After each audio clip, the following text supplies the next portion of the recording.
Welcome, everyone. Really nice to see you all here. So my name's Claire, and I'm one of the career coaches who works on the LSE Data Analytics program, and I also manage a coaching team. So we're really excited to have you here today for today's Ask Me Anything. And this is a session where one of our past learners, Emma's from the LSE Data Analytics, comes back. So these Ask Me Anything sessions are a really chance to hear the real stories, the whys, the hows, what's it really like directly from someone who's been in your shoes.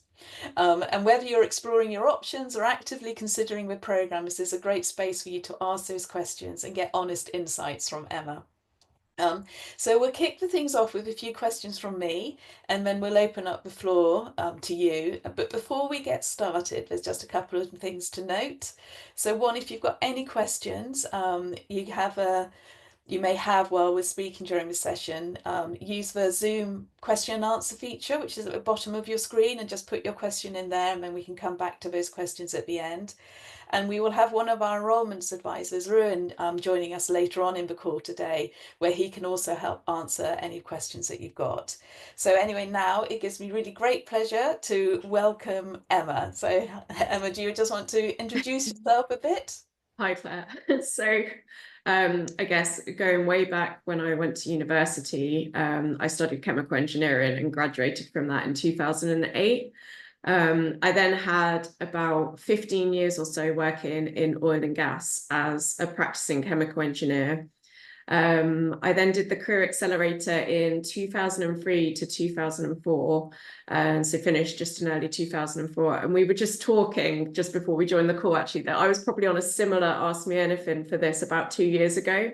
So for all of you listening, I've been there. I joined one of these. They're useful, so please use them. Please ask questions. So lovely. So thank you very much, Emma. So I think let's like carry on with that theme and just start a bit before you joined. And so maybe just give us a quick snapshot of your career before joining the program and what that was like for you. Yeah, so I did a variety of different roles. So some were pure engineering, some were more supervisory and leadership roles within chemical engineering. I had obviously a mathematical background with the engineering and a lot of problem solving, but I had no prior coding experience. So for me, that was probably one of my biggest sort of fears joining it, was like, could I code, and also could I learn to do something again? But what really kind of drove me there was a reflection that like I felt quite stagnant, I think, within oil and gas, and I sort of reached a point of like, what's next? How do I get there? So I'd worked with a career coach outside of the Career Accelerator to kind of unpick what I liked, what I didn't, what I wanted more of. And yeah, so data analytics came out pretty strongly then, but not necessarily exactly how I was going to get there from what I was doing as a chemical engineer. Yeah. So I can remember, so Emma and I worked together while she was on the Career We Accelerator. should have disclosed that, shouldn't we? Yeah, we should have disclosed that. And so I can remember on our first session together, Emma had this piece of paper with all of her reflections about what had made her decide that data analytics was the Yeah. area that you wanted to move your career in, which was fantastic from my perspective. Having done all that reflection was great. So how did you land on the Career Accelerator as that sort of Yeah. help So you? Yeah. I did a lot of research, a lot of Googling. And then I think probably one of my Facebook algorithms threw up the Career Accelerator. So I wanted to learn a bit more about that.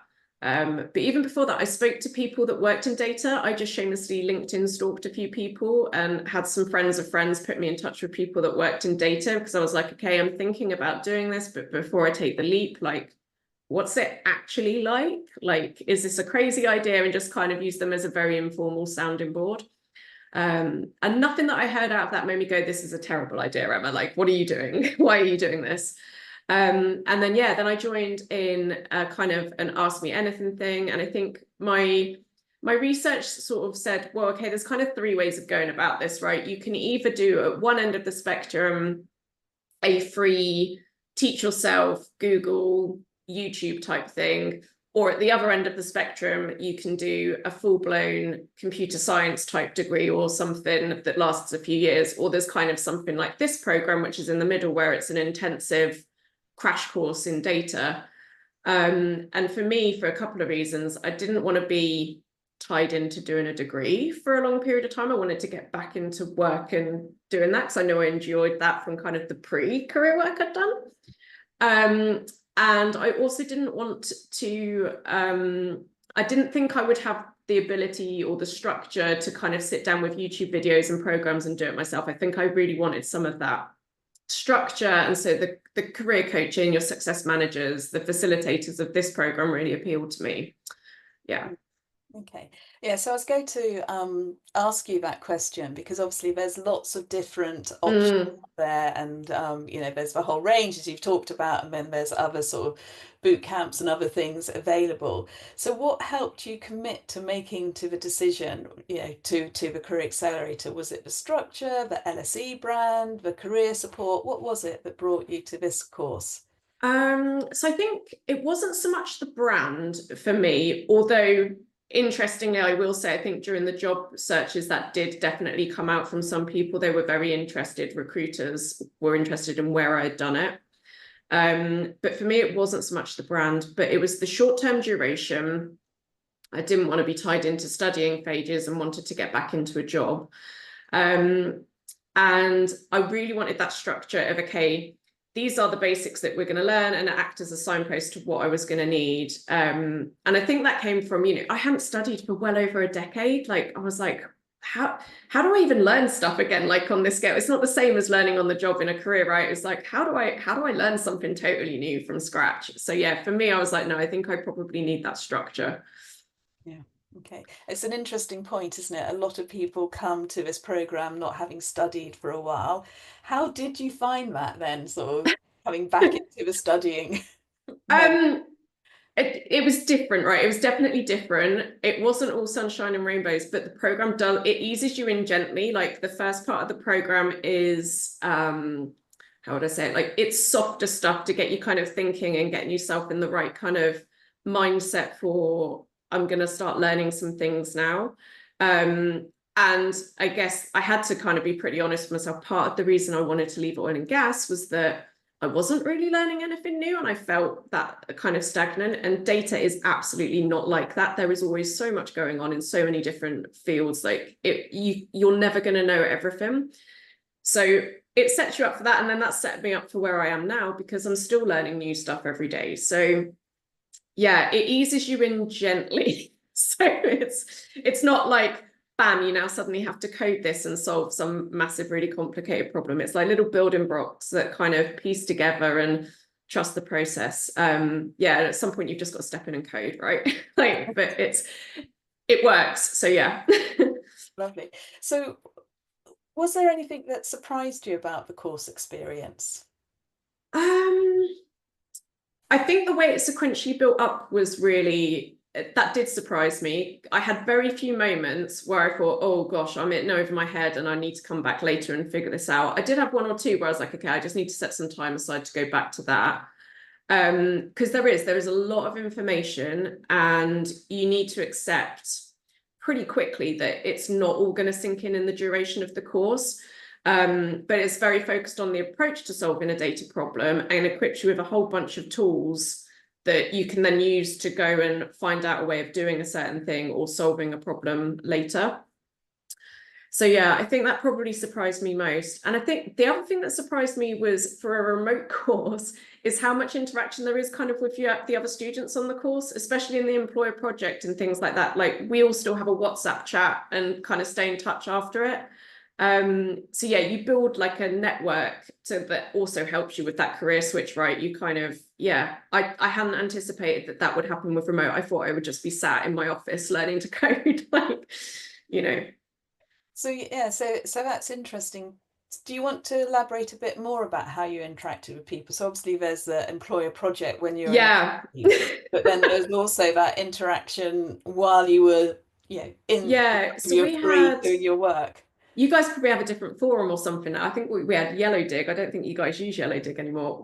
So you had like an interactive, I don't know, chat forum thing. It's like a Discord or something like that. So everyone can post questions. You've got all of your other learners that are on there, so they're all at a similar stage on the program.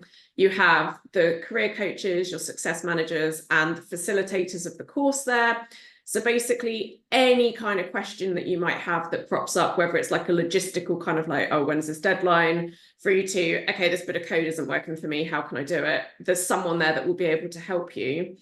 And equally, your peers will be there kind of like, oh, I did it like this, or I did it like that. And you learn from each other in terms of like, okay, and it's so true of so many things, and coding and data is no different. There's always more than one way of doing it. So that's really useful. And then, yeah, so throughout the course, you have like peer reviews as well. So you look at, and don't be scared of them. I know everyone sort of goes, oh God, I've got to peer review work and stuff. It's going to be horrible. They're fine. And like, again, it gives you that kind of outside perspective of like, oh, okay, I did it this way, but other people do it in a totally different way. So it's, again, really good to have that sounding board and sounding ground there. And then you have the employer project where you work in a team to deliver something.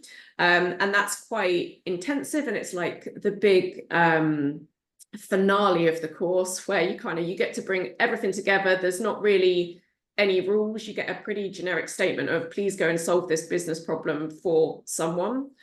And it's very real world based. You have interactions with the employer to work out what it is you want to do, but it's all up to you. It's all up to you what terms of technologies and tools you use to solve that. And you'll find different people in your team bring different things to it. So we had one guy who'd come from, so me, I'd come from my engineering background. So I was quite happy doing all the numbery bits and some planning and organization. This other guy had come from a very creative graphic design background. So he made all of our presentations actually look good versus my very pragmatic, like this, then this, then this. So like it complemented rather than it, you know. And I sort of remember at that time having conversations because you took quite a leadership role in I that. did. Well, I don't know that I was given a choice in that, was I, Claire? Was I? I can't remember. No, it was good. No. Yeah. And I also, and I might remember this wrongly, but I think I remember us having a conversation that, for all the sort of conversations in Yellowdig, which is now Circle and is a bit easier to navigate, you sort of talked about having found your sort of like-minded people, Yeah, who you sort of had a little side group supporting each other on. Is yeah. that right? Yeah. Yeah, definitely. And we still just get in touch with what's going on, and we share. And I think I don't know how data careers are doing now, because I've not been poking around in it because I'm kind of happy, content, and now working. But certainly at the time I was looking for jobs, it was pretty tough and competitive. But the other thing we had with that network was that you would share jobs with each other as well, because obviously everyone was based all over. A lot of people in London, but then people from all over Europe and the UK and elsewhere as well. So people would share stuff that they came across that maybe wasn't the right fit for them and kind of pass that on. So yeah, you build a lovely little network. And you also end up meeting people from the other cohorts as well, right? I know some people in my network now are people that went before or after me going through the career accelerator. So you get a nice little support network. Do. There's lots of sort of like being able to see people in the other cohorts on LinkedIn as well, isn't there? Yeah. That side of things. Yeah, Yeah. no, definitely. And so talking about the support, obviously on this course, we have support from sort of facilitators you've mentioned, career coaching, success managers. What support did you actually use while you were on the program? All of the above. So success managers they're like your personal cheerleaders, and they check in with you that everything's okay. They give you little pep talks and make sure you don't miss deadlines and reminders and things like that. I had many a little vent over a cup of tea just to get stuff off my chest, like, because I was very busy doing stuff outside of the career accelerator, and I was just like, oh, how am I going to get this done? So they're there, they're like your personal cheerleader, and they just keep you on track, make sure you know what you're doing and things like that. And they also make you think about things differently as well, and kind of point you to other things you maybe didn't think of. So they're fantastic. So the facilitators, they know all of the technical stuff. They can help you troubleshoot your code, get your environments that you're coding in up and running and working. Nora, who is our lead facilitator, her weekly lecture material was just perfect. It's still my Bible. I go back to it most weeks, actually. And I spent like time looking at some of the topics in a bit more detail. And I would sometimes send code over to a facilitator and basically say, okay, this works, but is there a better way? Or, you know, so the facilitators are super knowledgeable. They're always on hand. No one gets stuck for very long. Stuff does go wrong in code, and it goes wrong now while I'm working in the real world. And you have a bit of a block of like, okay, how do I get this to work? This isn't compatible with this. And, you know, that happens, but everything is set up that you can kind of work your way through it. And then career coaches. So Claire was my career coach. And I'd been out of the job market for so long because I'd been working 15 years in oil and gas. So like everything had changed from the last time I had looked at a job, and I was very much looking at a graduate role when I'd last been job searching. So, you know, Claire helped me with some stuff that was just like the basics of how do you get a job in 2024? How does that work? How does that happen? Claire reviewed so many job applications with me, troubleshooted strategies, connected me into other networks and tools. Like, yeah, there were a lot of job applications. A very uncomfortable mock interview. Oh no, elevator pitch. That was it. I was practicing my elevator pitch to you, and it was so uncomfortable, but had to be done. The more times you say it, the more comfortable it Yes. gets. I think it's where we went with that. So I can remember that sort of LinkedIn wasn't one of the things that you were particularly big on at the No. time. Do you want to share where you are with LinkedIn now? Yeah, so I'm still not big on it. I'm still not big on social media as a whole, but it is a very, very useful tool.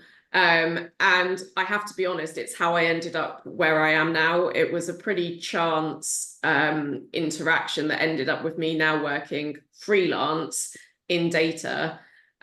So a recruiter reached out to me and sort of said, hey, I've got a client who wants someone who can do chemical engineering and data. And I was like, I mean, sounds perfect, almost sounds too good to be true. And I followed through with that.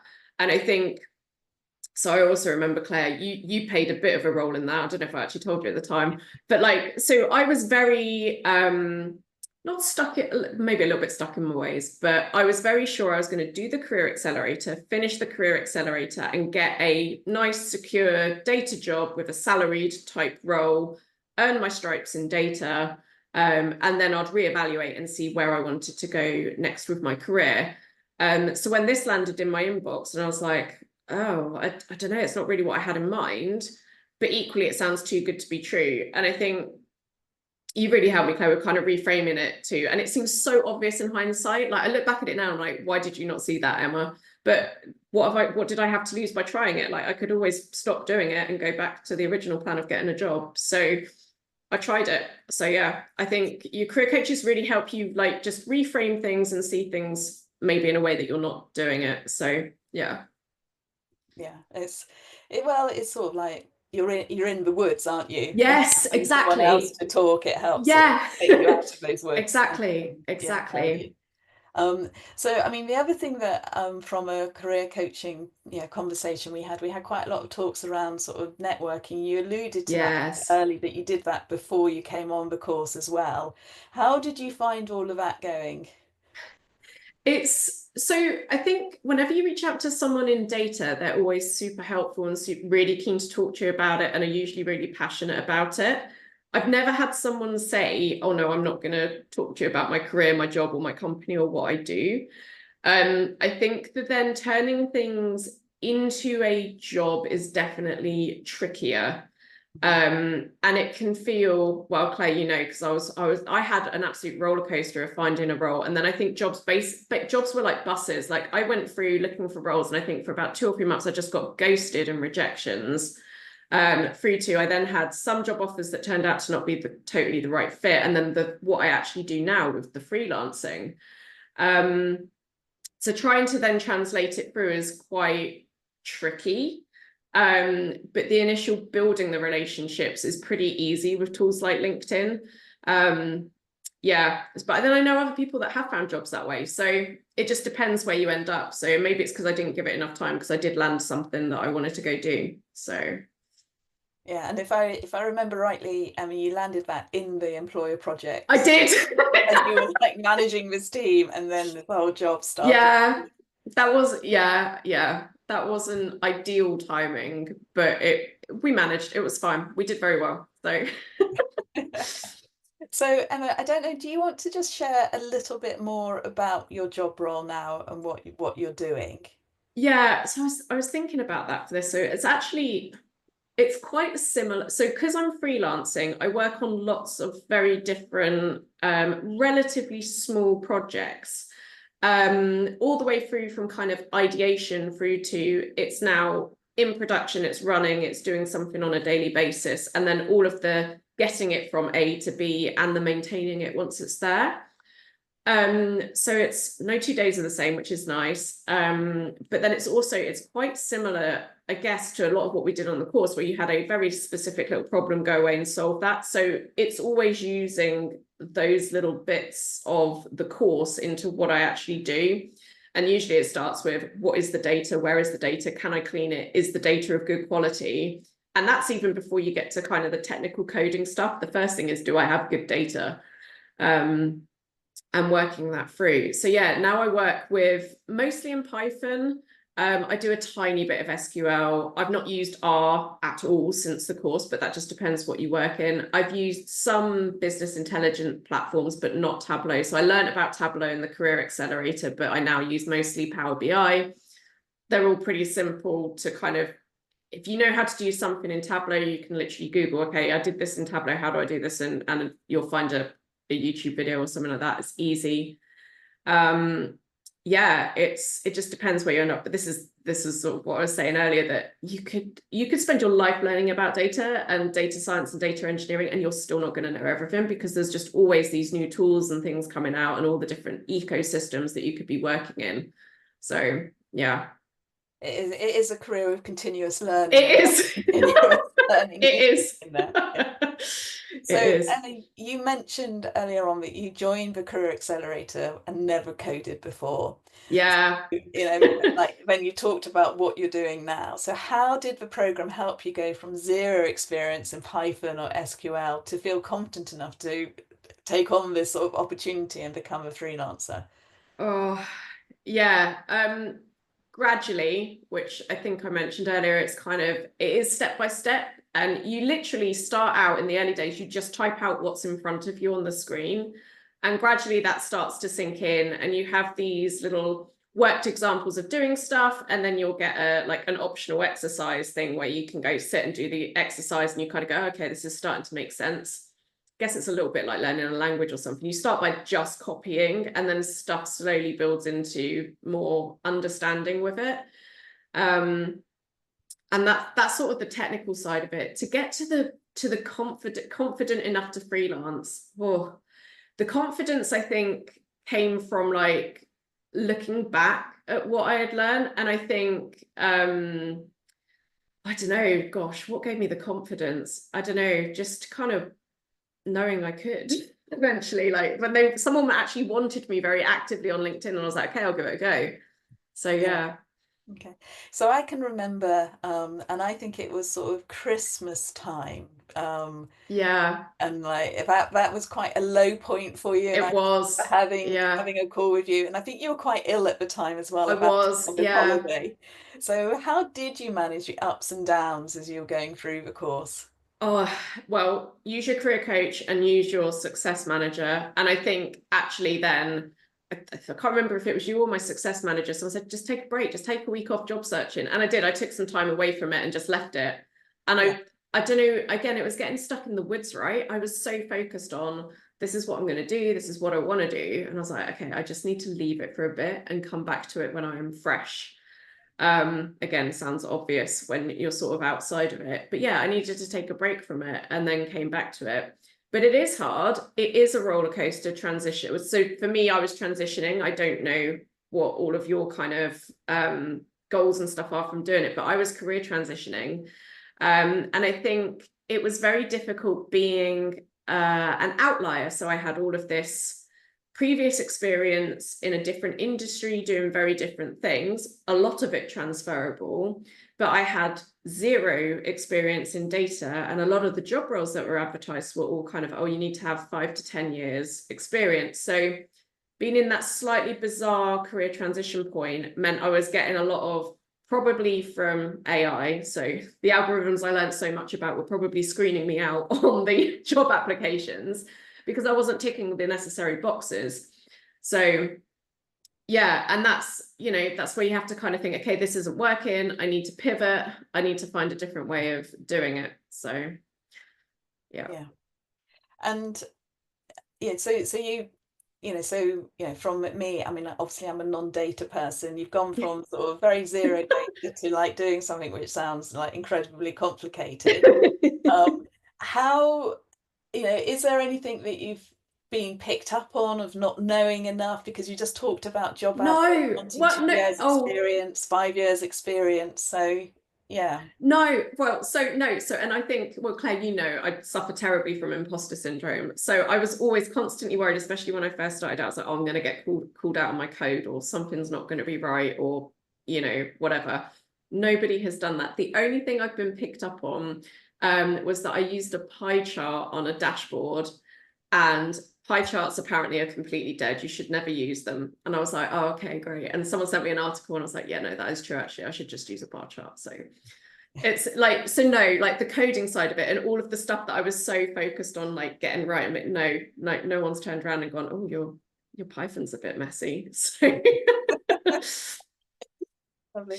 So we talked a bit about the employer project and what that was like as an experience for you. But what about the rest of the course and the sort of those course projects or assignments? How did those help you? They really help you to break down the problems. So yeah, so there's the practical side of it. They help you break down the problems and deliver it, and they obviously teach you and let you practice the technical skills that you've learnt. But they also provide kind of a reflection point because you'll sort of look at it and you go, okay, actually 2 weeks ago, I could not do this. And that's when you kind of then realize, okay, I've come a really long way on them. Um, the employer project definitely pulls it all together, and it's with as real data as you can get within the confines of obviously a company wanting to give up its confidential data for people to work on and things. So it's a very real problem that you're working on and solving, and certainly all of the worked activities. There was one around NHS data, which I found really interesting, and that was super real world data that you're working with to learn with. So yeah, it brings together all of those little, I started out typing this code through to, okay, actually now I've made a chart on this, or I've done this, and now I've got some insights and things like that. So no, it's, Yeah, yeah, brings it all together. yeah, and I guess my reflection is on those different assignments. You're looking at different types of data as well. So one, you're looking in sales data, and as you said, for NHS, Yeah. you're using different types of data sets as well. Yeah, well, and I think also one of the things I learned in it is that I really hate NLP, so natural language processing. So I am not a big fan of that. I'm still not a big fan of anything that uses kind of large language models and things like that.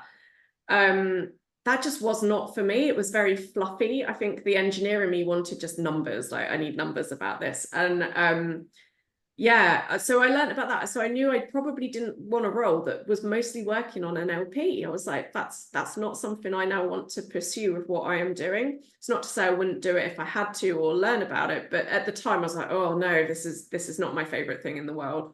So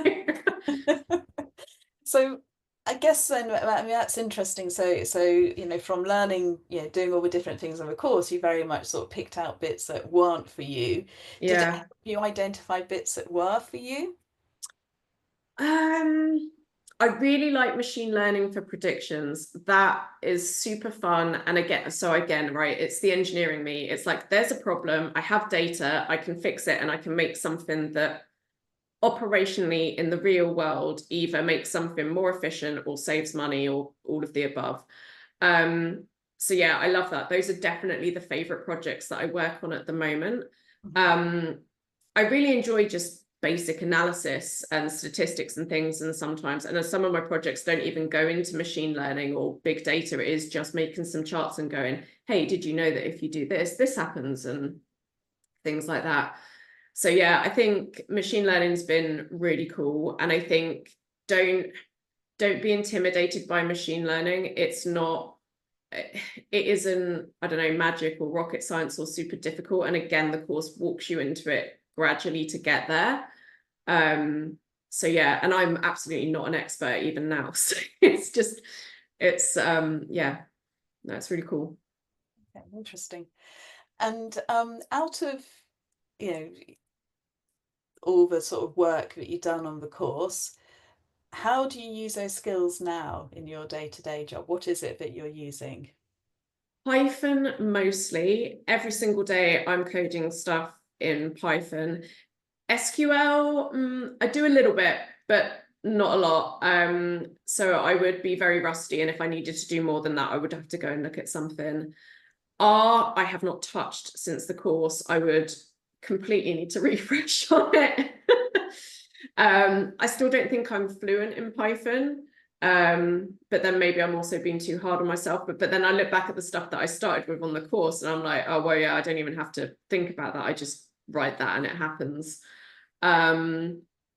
Business intelligence dashboards, I've taken a lot from that. And in terms of laying it out and making sure, so I think with my previous experience and then moving into data, I was very skeptical about dashboards. I think companies like to have dashboards and then actually they never get used.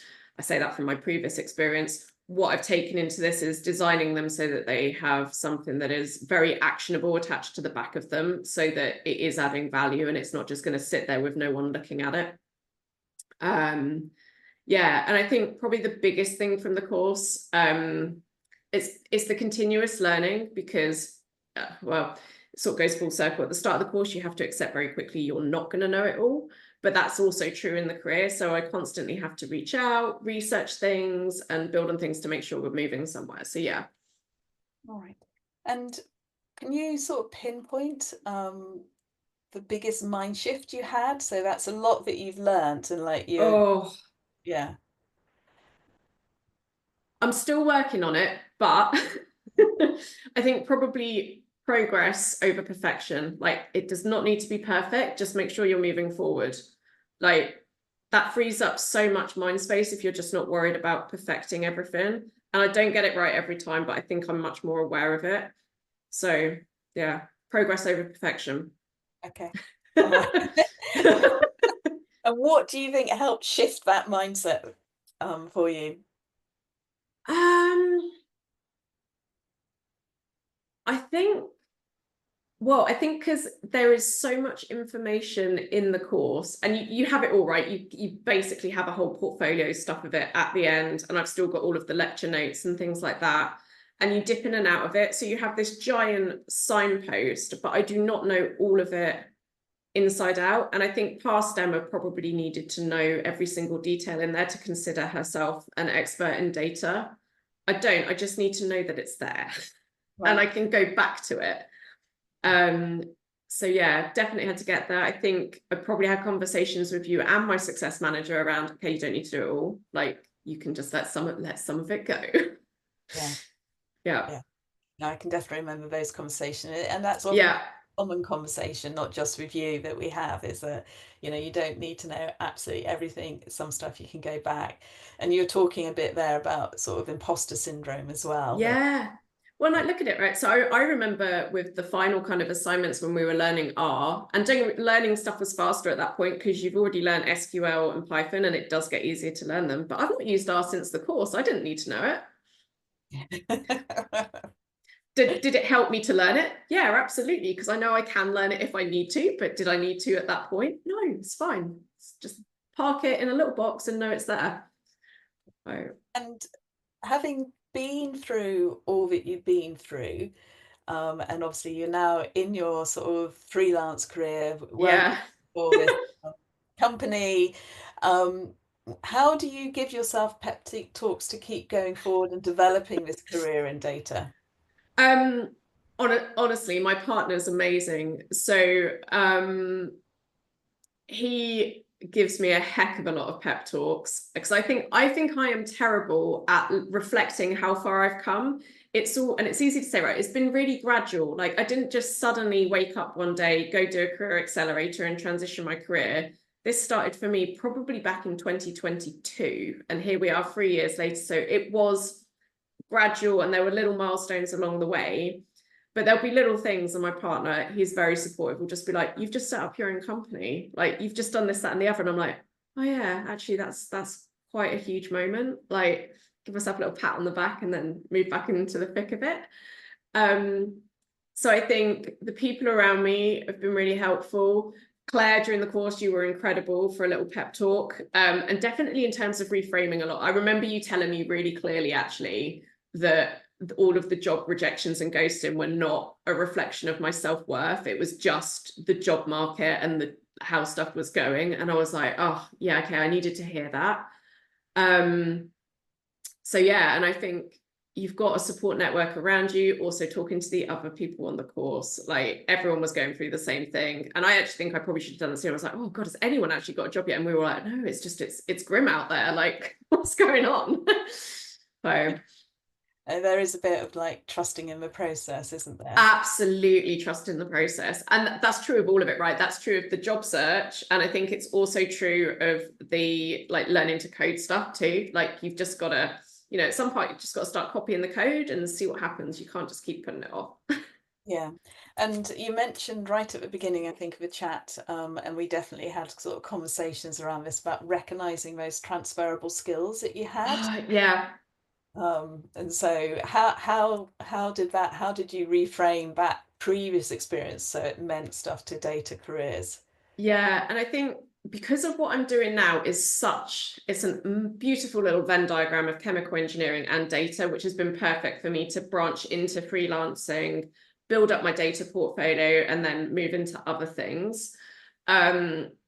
So for me, I had very direct transferable skills, right? I had all of my past experience as a chemical engineer, but I would say most of my job is actually spent in the planning stages of these projects and screening them for how feasible they're likely to be before we even get onto code, and then communicating to the stakeholders why something is or is not going to work, or which ones we should prioritize. And all of that's transferable skills. That's not stuff I've brought from the career accelerator. So don't underestimate that if you are doing what I'm doing in the career switching. And the funny thing for me, I think, is that although my CVs and the applications were all getting kind of, ghosted or not responded to, once I got to interviews, everything was fine. And everyone then had a sort of job offer on it, or either turned them down or for whatever reason. That was kind of for me. I was like, okay, actually, I do bring a lot to the table. It's just getting through the initial phases of those. So yeah, there's still a heck of a lot of worth in all of that past experience. And I do think some companies, particularly in data, are now starting to realize that they're like, actually, we don't just want technical specialists that have worked in a certain environment for so many years. We need someone that can actually think about the why and the so what and the bigger business picture. Yeah. So it's really important to value those transferables, Yeah. not throw them out with. Yeah. Don't forget about them. They're still there.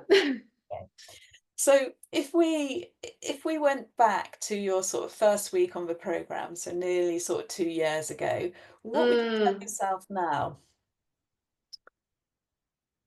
You don't need to learn it all. You don't need to learn it all. Progress over perfection. Just learn what you can and keep going. Just keep moving forward. So one step at a time.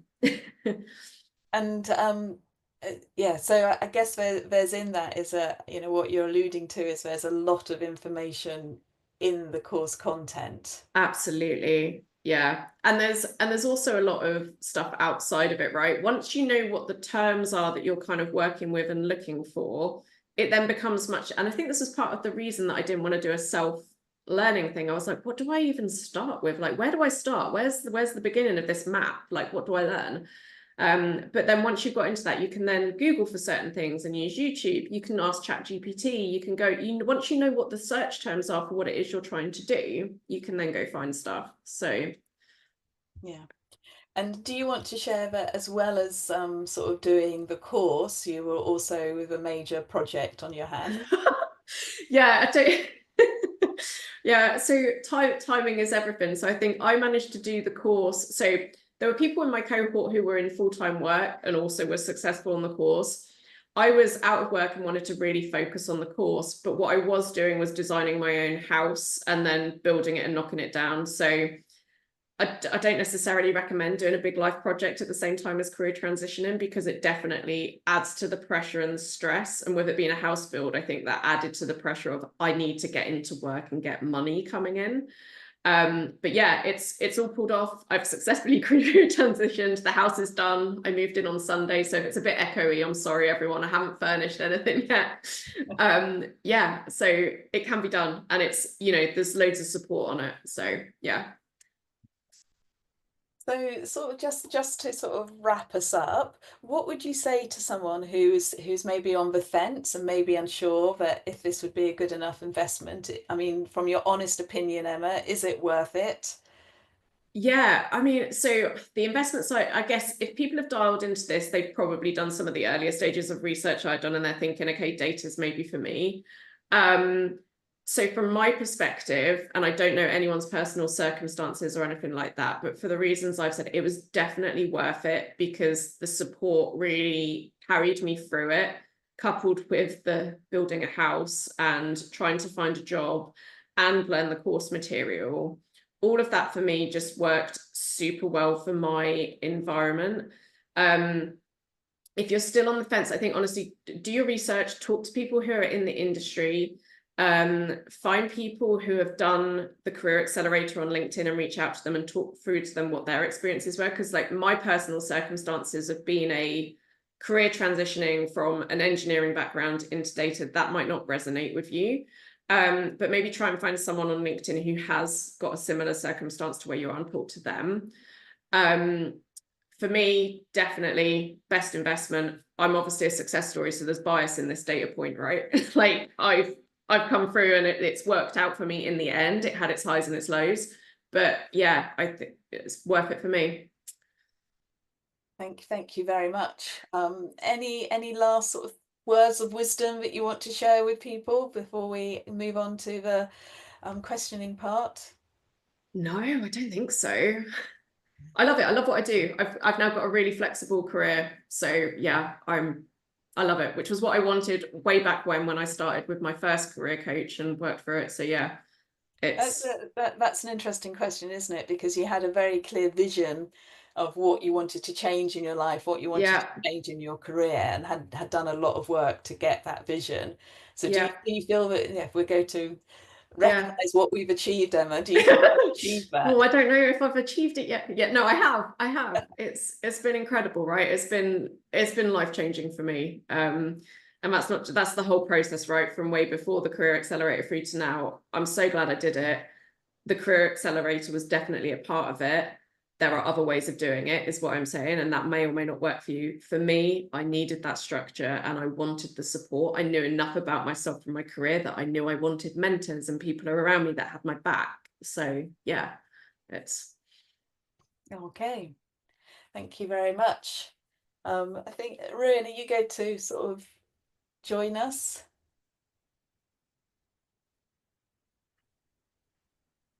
Hi, Claire. Yes, happy to join you guys. Emma, hey. firstly, thank you so much for that. I really enjoyed the session with you as well, and you definitely shared a lot of insights to us as enrollment advisors as well.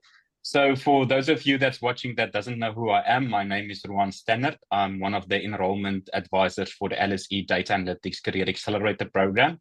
So I would recommend, if you have any additional further questions after the session, maybe you have some thoughts about the program, please feel free to book a call with one of our enrollment advisors, and we will be more than happy to assist you.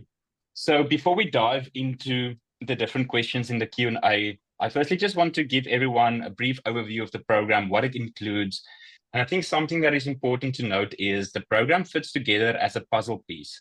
And at the end of the day, what we want to see is how can we put you in the best possible position to achieve your career outcomes, whether that is starting your career with data analytics, changing careers, or if you want to upskill your current career, maybe earn a better position or a higher paying role, we can also assist with that.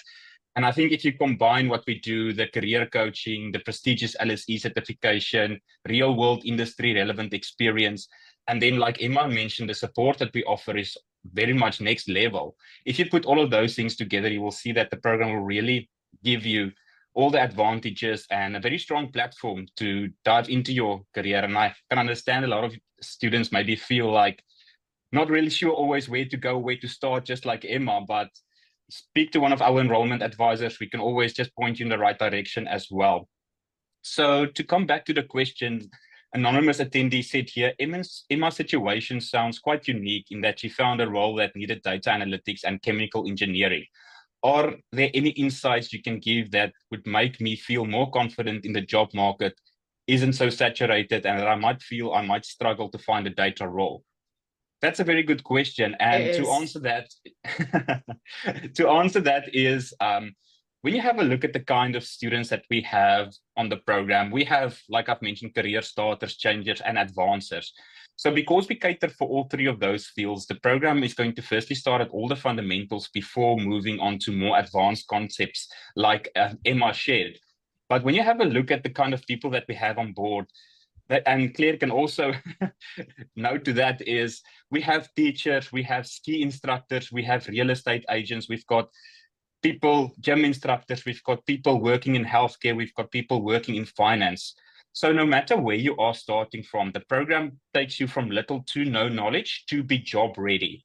And I think just having that kind of practical experience, especially with something like the employer project, is going to give you that kind of confidence that is needed. So just imagine you are sitting there in an interview, instead of telling an employer, yeah, I completed this data analytics course, imagine telling them about the actual projects that you've done and then showing them the actual project and the confidence that comes with that. So like I've mentioned, what we do is to give you all the tools and support that you need to make a success in your career of data analysis. Then John asked, what is the cost of the program? So the total cost of the program is £8,885. We do offer some flexible payment options as well. So if you pay upfront, there's an £850 fee reduction. Then we also have a 6-month payment option with a 10% deposit and a £500 fee reduction. And then for special cases, there's also a 24-month payment option through our partner StepX. That requires a 10% deposit, and then the rest are divided equally into 24 monthly installments. So all of our payment options are going to be fee and interest free. And they are also flexible, which means that they can be paid off quite quicker as well. Then Anonymous asked, hi, being unemployed and coming from a completely different system, having master studies and monetary economics, finance, and banking, is this the right course? Should I take it? Well, that's definitely a very strong background, and I think you would be a great candidate for the program. So what I would recommend is book a call with your enrollment advisor, give your enrollment advisor a bit more clarity of your current situation. And obviously, being unemployed at the moment, I can understand that there are some difficulties with that as well. And that is also something where Claire can jump in and assist you with. How do you then take that to the next level so that you can find a role within the future? So definitely, given that background, you would be a great candidate. Okay, another Anonymous. I'm over 45 and want to make a switch into data. Is it too late? My dad always said, never too late. I think one of the oldest students that I enrolled was 67. So it's definitely never too late. I would say take the opportunity while you still can. If you have the time, if you have the resources, go for it. And I can understand that sometimes later in our careers, we feel like we need a change. And I speak to a lot of students daily that also feel like they feel a bit stuck in their current positions and they really want to make a change. So I just want to encourage you, book a call with your enrollment advisor, explain to them your circumstances, and we will try to help you to the best of our ability. Then another Anonymous asked here, what are the entry requirements? Very good question. So there are basically 3 pathways to gain access to the program. So the first pathway is your academic background. So what we look for is at least a bachelor's degree with some kind of quantitative units. So let's say, for instance, mathematics, statistics, economics, finance, advanced research methods. But if you feel like you don't have the academic background, the next thing that we can also have a look at is work experience. So what we require is at least 3 years of working experience in dealing with some kind of data. So this doesn't necessarily have to be on the same level as a data analyst, but even things like Excel work, pivot tables, CRM systems, dashboards, all of those things count. So if you can prove that in a 1 to 2 page CV, that could also gain you access to the program. And then there's probably some of you that say, I've got none of those. What do I do now? So we also have an aptitude test that you can complete. Ask your enrollment advisor for that aptitude test. So what that entails is they ask a lot of problem-solving questions. They ask you to identify patterns. There is some statistics in there, some probability, a little bit of algebra. So if you are able to pass a technical assessment, you need to score at least 50% for it, and it only takes about half an hour of your time. You can still gain access to the program. We as enrollment advisors would always also send you 2 practice tests to help you to prepare and so that you can know what to expect from the final assessment. So that is definitely going to help you to prepare to make the best of the technical assessment as well. But before you jump into the technical assessment, firstly, speak to your enrollment advisor, because sometimes in your background, there might be something that you are missing or that you thought wouldn't be relevant. So before you jump onto the aptitude test, speak to your enrollment advisor first. Okay, next question from Anonymous. Is everything online, and how much hours a day exactly do I need to follow the course? Very good question. So the program is going to be completely online. It is done part-time as well. So what we do is a combination of self-paced learning where you go through materials on your own, but there is going to be 2 live interactive sessions with the course facilitators.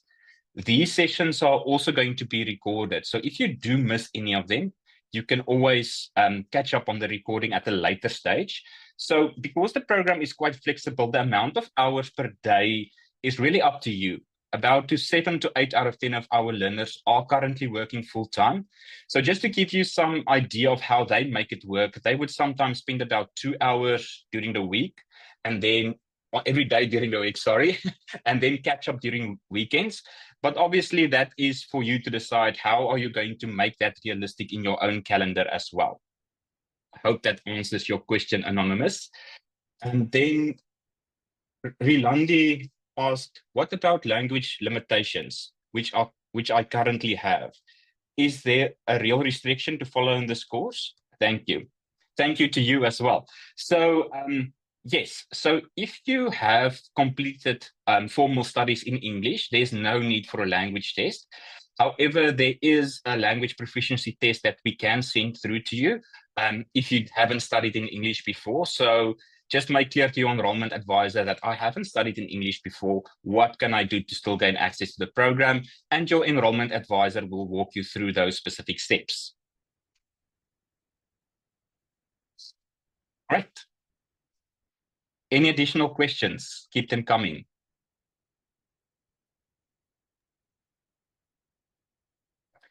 Okay. Kaylin said, in the eligibility test, I saw that the estimated workload per week is 20 hours. How easy is it to switch these hours between weeks? I think, Emma, maybe from your own personal experience, if you could jump in here. Yeah, that's fine. So yes, you can, and you also get the timeline of the entire course up front, right? Of like when your key deadlines are going to be, and there are some fixed deadlines. So I probably wouldn't recommend it like in the run up to a deadline that you back end load everything. But yes, you can. The self-study bits are backwards and forwards, and because the lectures are recorded, you can go back to them at any point, because generally what happens is the self-study bits are the self-study bits will then correlate to where the weekly lecture is. But it's no problem. Like I would sometimes have a week off because of a holiday or doing something, then pick it back up again when I was back. So yeah, you can totally do that. Just plan your time. It's just time management. Yes, thank you for that, Emma. And we also have a study time calculator as well that we can also share with you. So once again, speak to your enrollment advisor and we can assist you with that. Can I share some thoughts on the, there was the question around the getting a job in the market being saturated and stuff, because I think that's definitely some of what I went through for sure. And I did end up in a very niche position. But the other thing I had, and obviously I've not shared the full job search saga that I went through with Claire. It was like buses. So I had that job offer and 2 others at the same time. So although I opted to go for the one that was very niche, the others were much more typical data ones. And I turned those down because one of them, frustratingly, they'd advertised it as flexible working, and it turned out to not be flexible working, despite me testing that quite hard with them through the recruitment process. And the other just wasn't a great fit. Again, partly the flexible work, but partly the company was in its very early stages. And as I went through the recruitment, I learned a bit more about their financials. And for me, I was like, maybe not. The other thing I would say is that of my cohort and sort of the group that I kept in my WhatsApp chat and that we've stayed with, who were all we naturally gravitated towards each other's, I think, as career transitioners. They're all now in jobs with different people. So yeah, some are, well, think of it what you will, someone's working at Tesla.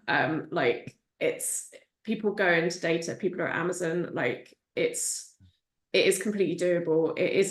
It isn't saturated for good candidates. It's saturated, I think, with low quality candidates. And I sort of say that having had a previous history in recruiting people back when I was an engineer, it's trying to find people into the right jobs. So thank you for sharing that, Emma. And I think just to jump in here as well, those of you that like data, when we have a look at the data for our cohorts from last year, we did a survey. And what we found was that about 87.5% of the students who completed the program did achieve their desired career outcomes during or shortly after completing the program. So I think that level of success definitely speaks to the program itself and the best way on how we can assist students moving forward. Right. Any last question before we close off?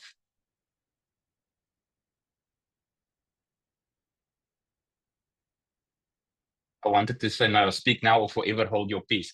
But yes, thank you so much, everyone, for your time. Thank you so much, Emma, for your time, Claire, yours as well. I really enjoyed the session with you guys. It was nice to listen in the background. Oh, Pintu, I will send you an email a little bit later. Yes, so thank you everyone for your time. What I would like to recommend is, I know a lot of you are probably on the fence, and I think Emma definitely shared a lot of insights today on how she made it work. We also have a lot of other examples like herself also on our YouTube channel. Go and have a look at those. You'll maybe find someone that resonates with you specifically.